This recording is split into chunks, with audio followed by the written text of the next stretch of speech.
প্রচণ্ড গরমে কুলফি খেতে কিন্তু আমরা সবাই ভালোবাসি। তো চলুন দেখি কীভাবে এই নারকেল কুলফিটা বানানো। প্রথমেই আমাদের নারকেল কুড়িয়ে নিতে হবে। যেহেতু আমার কাছে কুড়ানো নারকেল ছিল না, আমি ডিপ ফ্রিজ থেকে নারকেল বের করে দেন ব্লেন্ডার থেকে ব্লেন্ড করে নিলাম।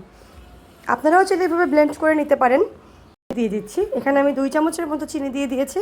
চিনিটাকে আমি গলে যাওয়ার জন্য অপেক্ষা করব। দেন চিনিটা গলার পরে আমি দিয়ে দিচ্ছি নারকেল। তারপরে আমি দিয়ে দিব হচ্ছে আমার পরিমাণ মতো দুধ। এখানে আমার 1 কাপ পরিমাণ মতো দুধ ছিল। ওটা দিয়ে আমি বেশিক্ষণ রাখবো না, এখানে আমি জাস্ট 1টা বা 2টা বলক উঠিয়ে নিব। উঠিয়ে তারপরে দুধটাকে ঠান্ডা করতে দিব।